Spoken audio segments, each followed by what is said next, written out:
Andy Strickland, the host of Hockey Sense on KTRS, is also with Fox Sports Midwest. He's forgotten more about hockey than we'll ever know. Good morning, Andy Strickland.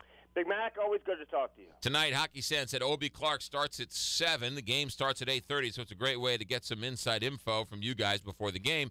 Give us a little insight right now. First of all, is David Backes going to play or what? Well, they're saying it's 50-50 right now. I would think that he would, or put it this way, McGraw, it won't surprise me to see him out there. I mean, the fact that he made the trip told me that the Blues were hoping he'd be able to dress in Game 4 tonight. Obviously, he was unavailable in Game 3. I think the Blues knew that when they left St. Louis to head to Chicago, but I think the thought process all along was they'd be able to get him back in there for Game 4, and we should find out here in a few hours. All right, so one thing if he plays or not. The second thing is how effective will he be? Well, that's the big question. Sometimes when you suffer these head injuries, if in fact it is a concussion, now the Blues haven't come out and said that it is, it just comes down to how you feel, how you respond to getting your heart rate elevated, how you respond to taking that first hit. You got to pass a series of tests just to be able to get out there and play in the first place. So this is different than a knee or an ankle or a foot or a hand where you have a certain number of weeks timetable where it says, before you can come back and play. It simply comes down to how he's feeling, and only David Backes knows. What are your thoughts as you watch this series? Seems to me like from an outsider's point of view, there have been 3 really brutal games. Well, they've been great games. I mean, great hockey. If you're a hockey fan, you're loving watching this series. You'd like to see the Blues find a way to get one past Corey Crawford tonight. I thought they played a really, really strong game in Game 3. I know a lot of people are all over Ryan Miller because of the goal that he allowed early in the game against Chicago, but the reality is, the Blues lost that game 1-0. Ryan Miller was spectacular, in my opinion, McGraw.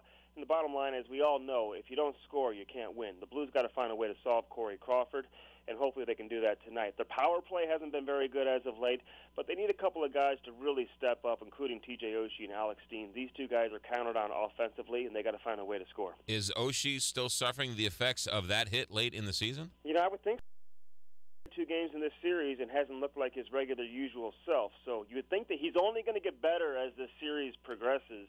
But to think about the hit that he took just just a number of days ago in Minnesota against Mike Rupp, and the fact that he's back out there playing in an NHL game. He does not look 100%, but there's a couple of guys on the Chicago side as well, some big-time players, a guy like Patrick Kane, who missed a number of games down the stretch with a knee injury. He doesn't look 100% either. So if you watch the playoffs across the board in the NHL right now, very few players are 100% at this time of year. How much is this series going to hurt the winner of the series, the next round and the next couple of rounds? McGraw, that is why you are an incredible hockey mind right now. Thank you. That is a great question. And, I've had this conversation with Ken Hitchcock actually just a few days ago.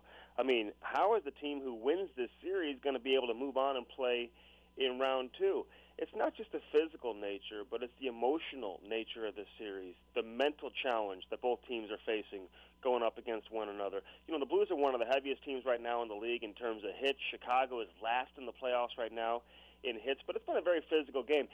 Game 3 in Chicago didn't have the same drama and the same sidebars that maybe we saw in Games 1 and 2, but certainly a physical affair nonetheless. And you're right. I don't know how either team's going to find a way to move on and play in round 2, but somebody's going to have to. All right, so this and more from O.B. Clark's tonight? Looking forward to it. 7 o'clock here on the Big 550 KTRS. Jamal Mayers, as always, will join me, as will former Nashville Predators head coach Barry Trotz. He just got fired at the end of this season. He's their only coach in Nashville history. Certainly has a good handle of St. Louis and Chicago, haven't been in the same division for the last decade plus. Make sure you plug Jamal Mayers and the big Nurses for Newborns dinner that's coming up Sunday. Looking forward to it. I actually got a couple of auction items for he and Natalie, actually, for this event. So cool.